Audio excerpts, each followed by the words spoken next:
Hello, basketball fans. This is Monica McNutt, and let me tell you right now, the WNBA is on the verge of total implosion. We're not talking about a minor disagreement or some routine contract squabble. No, this is a full-scale betrayal that's ripping through the league like wildfire, exposing hidden agendas, shattered trusts, and a conflict of interest so blatant it could bring the entire season to a screeching halt.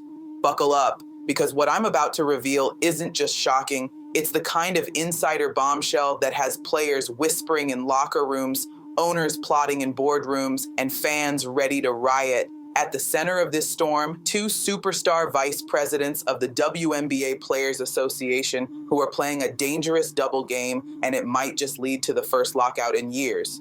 I've been screaming about this from the rooftops for weeks, and tonight, I'm diving deeper than ever because the stakes have never been higher. Let's start with the heart of the controversy, Breanna Stewart and Napheesa Collier. These aren't just any players. They're the vice presidents of the Players Association Executive Committee, the very architects steering the CBA negotiations. They're the ones calling the shots, rallying the troops, and deciding whether to authorize a strike that could paralyze the league.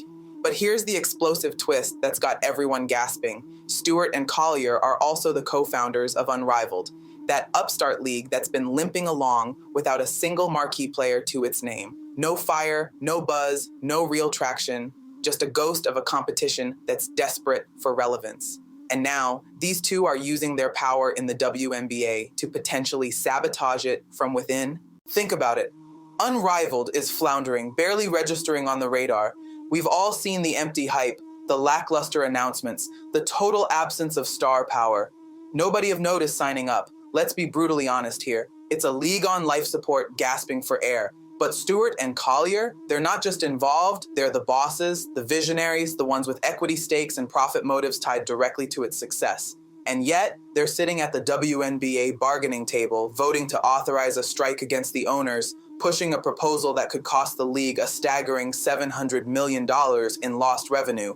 They're turning down salary increases that would multiply player paychecks by 9 times. 9 times the money these women are making right now. Who in their right mind rejects that kind of life-changing cash? Unless, of course, there's a hidden agenda at play. One where a WNBA collapse funnels talent straight into Unrivaled's waiting arms. Escalating this madness step by step, let's peel back the layers. First off, the timing reeks of distraction and divided loyalties. Take Stewart's ankle injury. She got hurt back in January, right at the peak of the season's intensity. But did she rush to surgery? No, she dragged her feet for months, only going under the knife now as these CBA talks heat up to boiling point. What the hell is that about? It makes zero sense. Absolutely none. In my opinion, it screams a lack of full investment in the WNBA, a half-hearted commitment when her real focus is building her own empire with Unrivaled.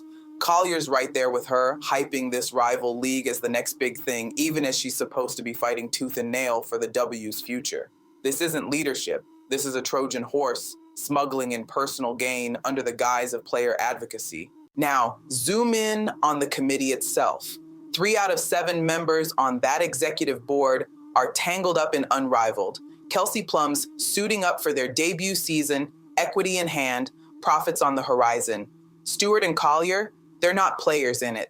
They're the owners, the money makers, the ones who stand to cash in big if Unrivaled rises from the ashes of a WNBA strike. How do you separate those interests? You can't. We're all human. Biases seep in like poison. You can claim you'll compartmentalize, but come on. When your bank account swells with every player who jumps ship to your league, how do you stay neutral? This isn't like the old days of overseas gigs where schedules overlap, but loyalties stay intact. Those were side hustles, not direct competitors. Unrivaled, it's a head-on collision, a rival setup designed to siphon talent, fans, and dollars away from the WNBA. If a strike hits, what's stopping Unrivaled from flipping the script? What do you make of the idea of the conflict of interest between Napheesa Collier and Breanna Stewart and the interest of Unrivaled may not necessarily aligning with the interest of the W? Well, Fee and Stewie are not only WNBA players. They are on the executive committee. So as is Kelsey Plum, she's playing in Unrivaled. 3 of the 7 people on that board who can now vote for a strike are part of Unrivaled. That is not necessarily a bad thing. I think the thing about conflict of interest, though, is just the simple fact that you as a person have interests that conflict with one another. Yeah. The key thing is just keeping in mind that that is there.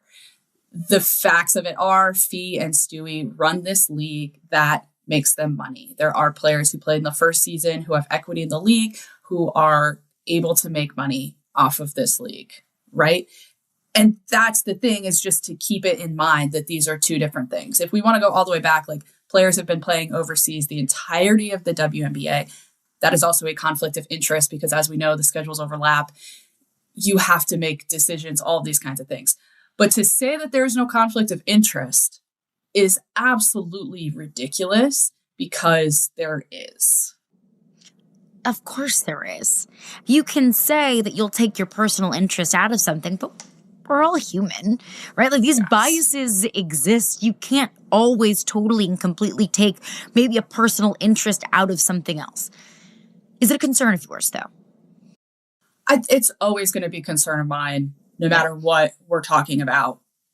And I say this, like, obviously as a journalist, right? Like, this is kind of the number one thing. So I always am concerned that it becomes a part of it.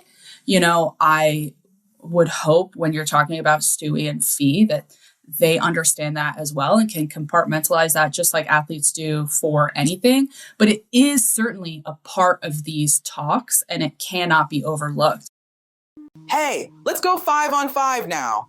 Suddenly, it's opportunistic gold. At this point, they'd try anything to survive, especially with Project B looming like a death knell, ready to crush them underfoot. But the rot goes deeper. The media's complicity in this farce is downright nauseating. Where are you, Annie Costabile, front office sports, all the so-called experts at ESPN? Why the deafening silence? Your articles are so slanted pro-player they read like straight-up propaganda, scripted from the Players Association's playbook. It's vomit-inducing, a total abdication of journalistic duty. We demand a level playing field here. No favoritism, no blind eyes turned. But finally, cracks are appearing in the facade.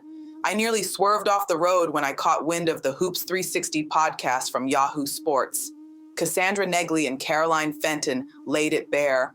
Of course there's a conflict. Stewart and Collier run Unrivaled. They make money off it. Players with equity get richer. You can't overlook that. Bravo to them for having the guts to call it out, to bang the table and say what everyone's thinking, but too scared to voice. As a journalist myself, this is my number one red flag: conflicts that corrupt the process from the inside out. Stewart and Collier might hope they can compartmentalize like pros, but it's a pipe dream. Biases exist. Personal interests don't vanish just because you say so. Now let's ratchet up the drama with the reactions exploding across the league. Fans are in full revolt, flooding social media with raw fury. How dare Stewart and Collier betray us like this? They're tanking the W for their side hustle. One viral post screamed, racking up thousands of retweets in hours. Message boards are ablaze. This is worse than any on-court scandal. It's the death of trust. Locker rooms, pure poison. Insiders tell me players are dividing into camps with heated arguments breaking out behind closed doors. We're supposed to follow these VPs into battle. They're playing us. A rookie guard confided, her voice trembling with disbelief. Veterans are even more incensed. I've bled for this league, and now it's being sold out for personal glory. One all-star forward raged in a private huddle, slamming her fist on the table. Analysts are unleashing hell on airwaves and podcasts. This conflict is a ticking time bomb, one veteran commentator thundered on national TV, his face red with outrage. Stewart and Collier need to step down now, or the whole league crumbles. Shockwaves are hitting front offices too. Owners are apoplectic, holding emergency calls that leak like sieves. How do we negotiate with a committee riddled with rivals? One team exec barked, pacing his office in frustration. League buzz is electric with whispers of retaliation. The owners are done playing nice. A lockout's on the table, not just to negotiate, but to purge this poison. Imagine that. Owners flipping the script, locking players out to send a crystal clear message. No revenue sharing, cut the losses, let the chips fall where they may, and when that happens, pandemonium. Players face the ultimate gut check, stick with the strike and starve, or cross the imaginary picket line for those 9 times salary boosts.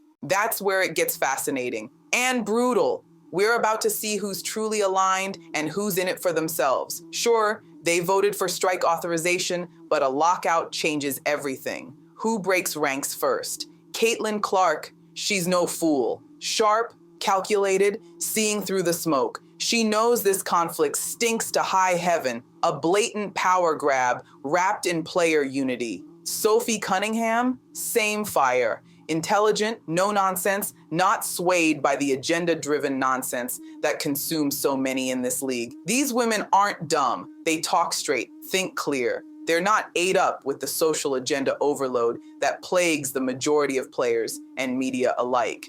Oh, the agendas, parading around with "we're proud and loud" banners while the real business burns. Players and media share that blind spot, that echo chamber where personal politics trump league survival. But the owners, they're watching with cold calculation. Wait a minute, these VPs are building a rival while authorizing our downfall, and the association president jumps to Project B? They're fuming, ready to drop the hammer. A lockout isn't just possible, it's probable. A thunderclap to reset the board, cut off the revenue spigot, force the hand, watch Unrivaled wither as Project B steamrolls it into oblivion. The embarrassment of it all, the media's silence on this glaring issue, is one of the most shameful chapters in WNBA history. If outsiders like me and the Hoops 360 crew are pounding the table, screaming about this massive conflict, imagine the inferno raging in owner circles. They're not negotiating with allies, they're facing foxes in the henhouse. This scandal isn't isolated, it's systemic, a web of entanglements that could unravel everything the WNBA has built. Overseas play was always a side gig, a schedule juggle, not a direct threat. But Unrivaled, it's a mirror image, a competitor poised to poach. Stewart and Collier claim they can separate church and state, but we're all human. Greed whispers, ambition shouts. Their delays, their divided focus, it's all adding up to a perfect storm. Fans are heartbroken. I invested my heart in this league and now it's being gutted from within. One supporter wailed online, her post going viral with tearful emojis. Locker room morale shattered. Trust is gone, a bench player muttered after practice, eyes downcast. Analysts predict doomsday. If this conflict isn't addressed, say goodbye to the season. Hello, empty arenas and lost millions. The league office is in panic mode, scrambling for damage control, but it's too late. The genie's out. Owners are circling, lockout plans drafted in secret sessions. We're good without them, one insider sneered. Let them chase their unrivaled dreams while we rebuild stronger. Players whisper of mutiny. If Stewart and Collier don't step aside, we're walking, but not with them. Clark and Cunningham, they're the beacons, the smart ones calling it like it is, untainted by the agendas that blind the rest. Social causes are fine, but not when they mask self-interest. The media's complicity, criminal. Puff pieces galore, ignoring the elephant stomping through the room. Bravo to Hoops 360 for breaking the silence. Cassandra and Caroline, you showed real courage, a pair that shames the rest. WNBA media, take notes. This is how you do it. Call out the rot, demand accountability. The negotiations are a farce, tainted from the top. Owners feel it bone deep. These people authorize our strike? Hell no. A lockout looms, a brutal wake-up, players cross lines, alliances shatter. We're finding out fast who's loyal, who's greedy. This isn't just a negotiation hiccup, it's the WNBA's darkest hour, a betrayal that could kill the golden goose. Will Stewart and Collier step down before it's too late, or will their unrivaled ambitions drag the league into oblivion? The explosion is imminent, and when it hits, nothing will be the same. Stay locked in, fans. This fire's raging, and it's only getting hotter. Peace, I'm out. Till next time, thanks for tuning in. Be sure to like, comment, and subscribe. We're just getting started.